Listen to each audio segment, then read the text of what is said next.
বাংলার গণতন্ত্র রক্ত স্নাত।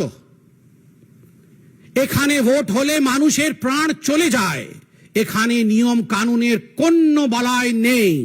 মুখ্যমন্ত্রী নির্মম বন্দ্যোপাধ্যায় ও তার পরিষদদার সরকারি আইনকে ক্ষমতা টিকে থাকার মেশিনারি বানাইছেন। আমি এই ব্যবস্থার তীব্র নিন্দা করি। भारतीय जनता पार्टी इस पूरे व्यवस्था की जिस प्रकार से हिंसा हो रही है, जिस प्रकार से लोकतंत्र की हत्या हो रही है, उसकी तीव्र निंदा करती का गणना चल रहा है। और स्वाभाविक रूप से जहां तक बंगाल का स्वभाव है, हम जानते हैं कि कहा जाता था कि what Bengal thinks today India thinks tomorrow. जिस भूमि से कभी वंदे मातरम के शब्द उपजे थे, आज बड़े दुख के साथ कहना पड़ रहा है कि आज उसी भूमि में थैंक्स टू टीएमसी जिस प्रकार की हिंसा हो रही है, वो अपने आप में अप्रत्याशित है। इससे पहले कभी इस प्रकार की हिंसा न हमने कभी देखा था, न किसी चुनाव में सुना था। चुनाव और हिंसा आज बंगाल में पर्यायवाची शब्द बने हुए हैं। और बंगाल में ये कोई पहली बार हो रहा हो ऐसा विषय भी नहीं है। इस बार के पंचायत के चुनाव जो कि अभी 8 जुलाई को संपन्न हुए, आज काउंटिंग चल रहा है। आज अखबारों में हर जगह ये खबर छपी है कि लगभग 45 लोग आज तक, जब से नॉमिनेशन आरंभ हुआ है और काउंटिंग अभी चल रहा है, लगभग 45 लोगों की हत्या की जा चुकी है। 45 people have died as of today as far as the panchayat elections of 2023 in West Bengal is concerned. आप याद करिए, इससे पहले के असेंबली चुनाव 2021 में लगभग 52 लोगों की, 52 लोगों की हत्या हुई थी। 52 people had died in the assembly elections during Bengal. 2018 के पंचायत के चुनाव में 23 लोगों की हत्या हुई थी, चुनावी हत्या।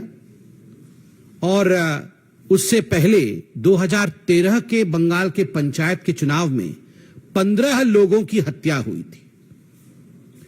2013 में 15 लोग, 2018 में 23 लोग और 2023 जो वर्तमान का पंचायत चुनाव चल रहा है उसमें 45 लोगों की हत्या उत्तरोत्तर दिन प्रतिदिन लोकतंत्र किस प्रकार दम तोड़ रहा है बंगाल में, यह आपके सामने पेश है, संख्यावत पेश है। बंधुगण, केवल हत्याएं नहीं, आप अगर अखबार पढ़ेंगे तो जिन शब्दों का प्रयोग सर्वाधिक किया गया है बंगाल के पंचायत के चुनावों को लेकर, वो शब्द है फायरिंग, गोलीबारी, बॉम्बिंग, बमबारी, बोगस वोटिंग, रिगिंग, मतपेटियों का जलाना, मतपेटियों को फेंकना। कोई तालाब में फेंक रहा है मतपेटियों को, तो कोई वोट रिगिंग करके किस प्रकार से जीता जा सकता है, टीएमसी उस प्रयत्न में, उस यत्न में लगी है। जिस डेमोक्रेसी में, जिस लोकतंत्र में फायरिंग, बॉम्बिंग, हत्या, रिगिंग ऐसे शब्दों का प्रयोग होता है, उस लोकतंत्र का क्या वजूद है, आप जरा सोच के देखिए। बंधुगण, आप सभी जानते हैं कि जहां तक भारतीय जनता पार्टी का सवाल है, हमने लगभग 6000 पोलिंग बूथों पे रीपोलिंग का डिमांड किया था। इस कदर एक बायसनेस के साथ ये पोलिंग हुई है।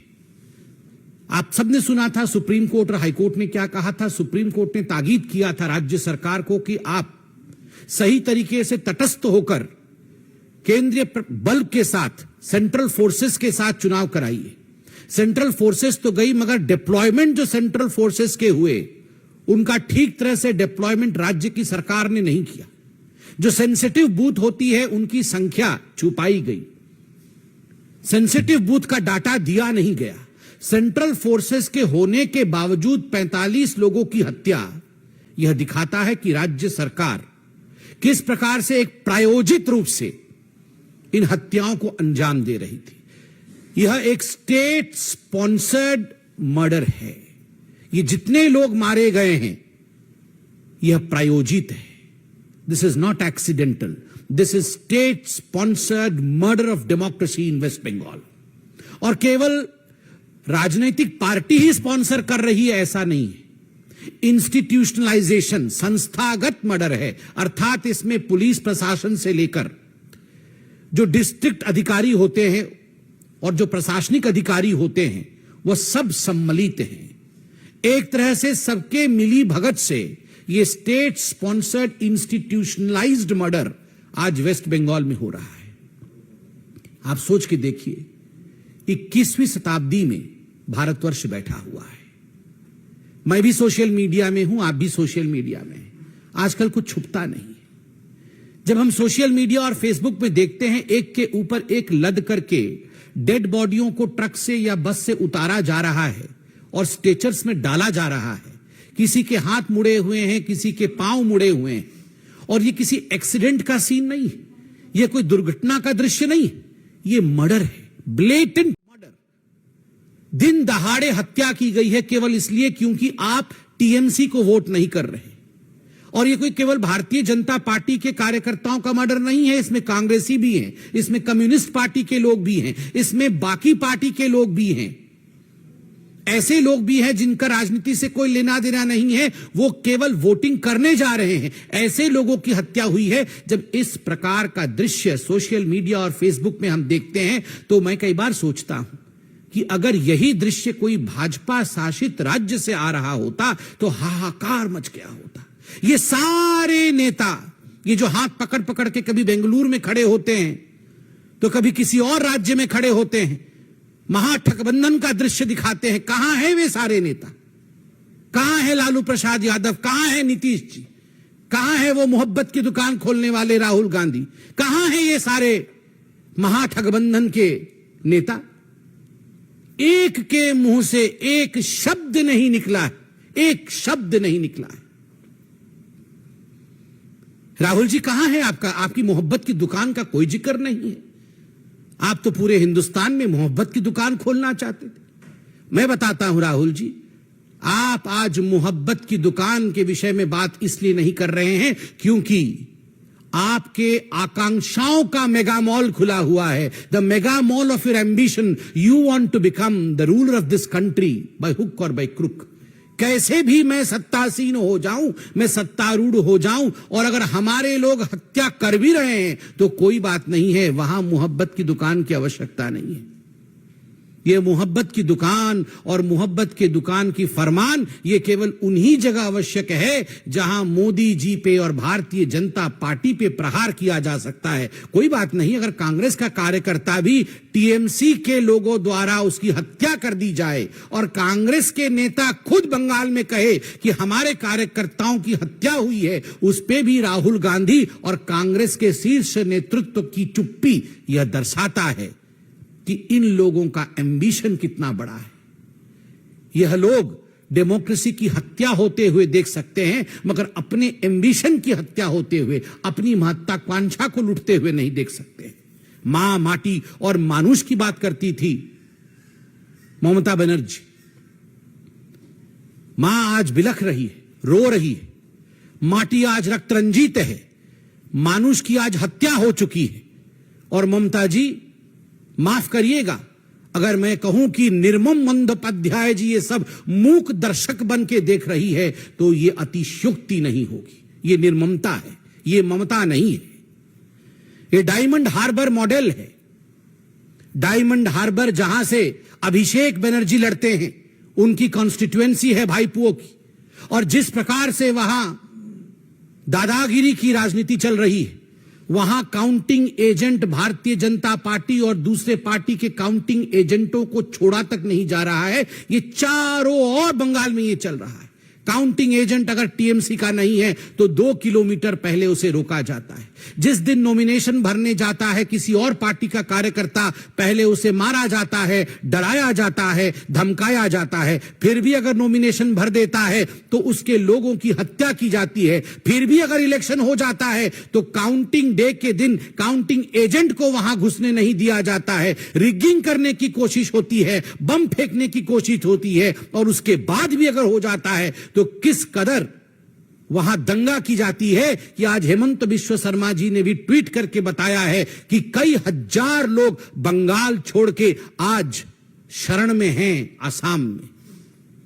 ये लोकतंत्र है, ये लोकतंत्र है ममता दी। ममता जी, आपको उत्तर देना होगा, क्या यह लोकतंत्र है कि एक राज्य के लोग चुनावी गणना के दिन राज्य छोड़ करके दूसरे राज्य में वो शरण लेते हैं? और यह पहली बार नहीं हो रहा है, असेंबली के चुनाव में भी ठीक इसी प्रकार हुआ था। বাংলার গণতন্ত্র রক্ত স্নাত, এখানে ভোট হলে মানুষের প্রাণ চলে যায়, এখানে নিয়ম কানুনের কোনো বলয় নেই। মুখ্যমন্ত্রী নির্মম বন্দ্যোপাধ্যায় ও তার পরিষদদার সরকারি আইনকে ক্ষমতা টিকে থাকার মেশিনারি বানাইছেন। আমি এই ব্যবস্থার তীব্র নিন্দা করি। भारतीय जनता पार्टी इस पूरे व्यवस्था की जिस प्रकार से हिंसा हो रही है, जिस प्रकार से लोकतंत्र की हत्या हो रही है, उसकी तीव्र निंदा करती। So the answer of the Bengal government is whataboutery. वहां भी हुआ है तो यहां भी होगा, क्या ये उत्तर है?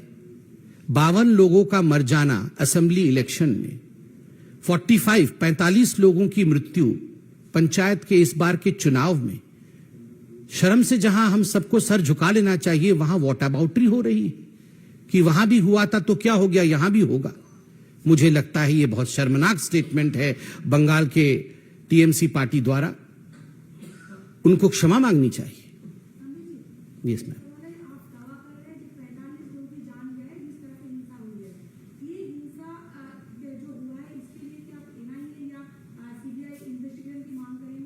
देखिए, मैं दावा नहीं कर रहा हूं कि 45 लोगों की हत्या हुई है। आज सारे अखबारों में 42+3 ये संख्या छपी है और मैं मीडिया पे संपूर्ण विश्वास करता हूं कि जिस दिन से चुनाव घोषित हुए हैं आज तक 45 लोगों की जान गई है। मीडिया ने बहुत ही जिम्मेदारी के साथ छापा होगा, आंकड़ों के साथ छापा होगा। और जहां तक एनआईए एवं सीबीआई की जांच का विषय है, स्वाभाविक रूप से इसमें कोई दो मत नहीं है कि हमारी होम मिनिस्ट्री हो और बाकी जो पार्टियां हैं, सभी ने अपने डिमांड्स को रखा है। तथ्य के आधार पर इस विषय पर पार्टियां भी और सरकार भी आगे